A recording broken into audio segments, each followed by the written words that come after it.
But if I told you that most people you meet aren't showing you who they are, they're showing you who they want you to believe they are.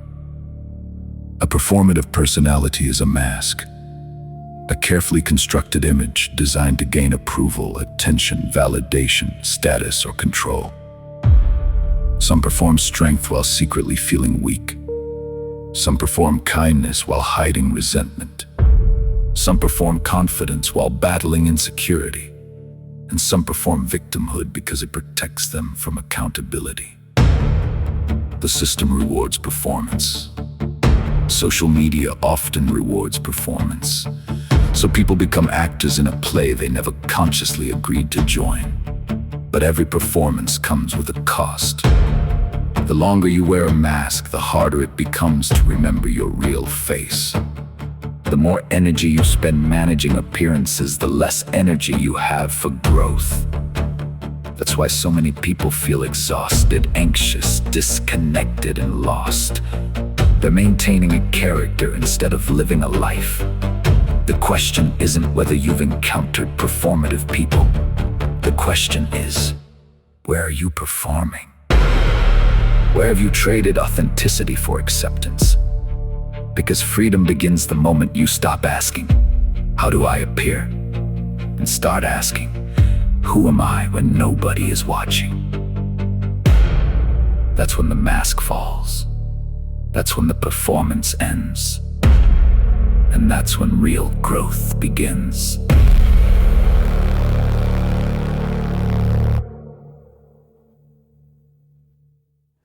I've been planning on talking about performative society for a while now.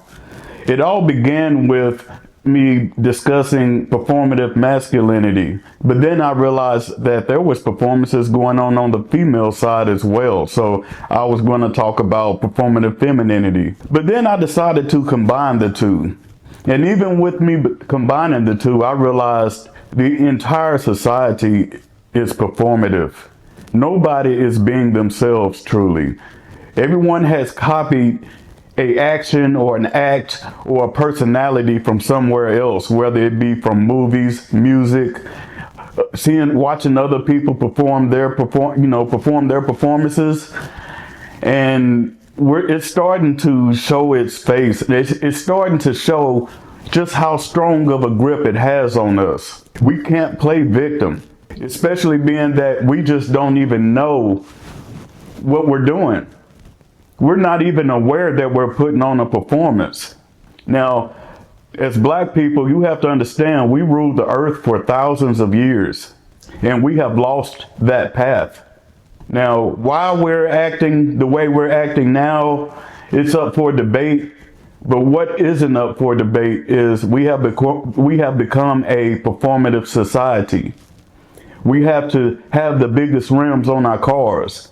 We have to have all the gold chains, the gold teeth, the long braids, which I have nothing against the braids because I honestly feel like that's where our power comes from. We cannot play victim to our own demise because at this point we are doing it to ourselves.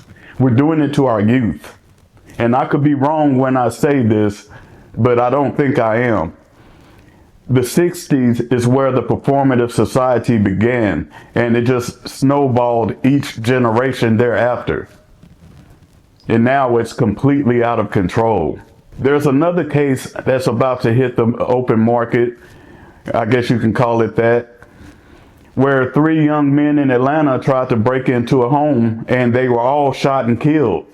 Why are we doing this?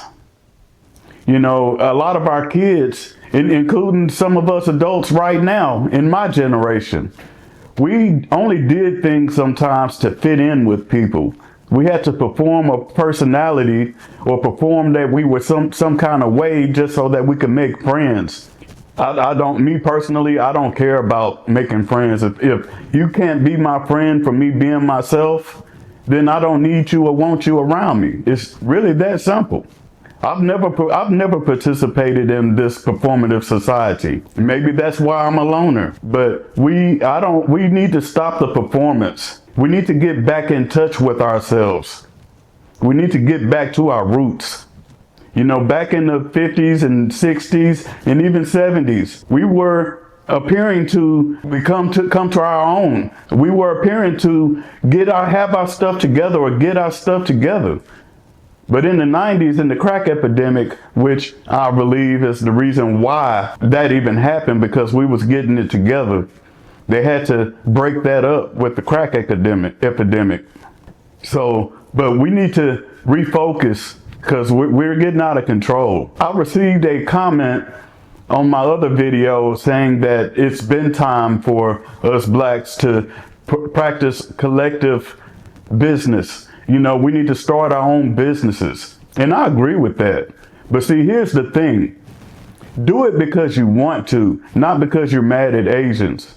Do it because it needs to be done, not out of hate or frustration. Because if you do it out of hate and frustration, it won't last long once that hate and frustration leaves.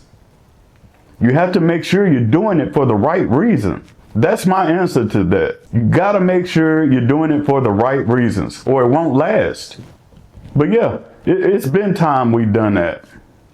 And I feel like me starting this conversation is perfect timing. I'm actually starting it before I was ready, but I started this channel before I was ready, so I will adjust as I need to go, as I go along. This performative society discussion needs to happen. I need to expose how we have lost touch with ourselves and that we need to get it back together. Our kids are hurting themselves. Even people in my generation have hurt themselves. And some of them are just now coming to realize how their actions in the past have affected them now. Had they been doing what they needed to do in their younger years, they wouldn't be in the situations they are in now. But we play most of our lives, and then when we get older, we're mad at the world. But you know what we all need? We need this belt. A lot of kids in this generation ain't had that belt put across that ass the way it need to. Some of you adults need that belt put across your ass. Quit all that playing. Put your nose in them books. Get that degree and do what you need to do. Quit all this playing. But I'm gonna stop right there because I'm getting a little upset because I'm frustrated with my people. We've been playing for way too long. We have become so lost that it has irritated me to my core. I'm your stepdaddy, but that's Mr. Stepdaddy to you. Peace and love. Image. Ooh.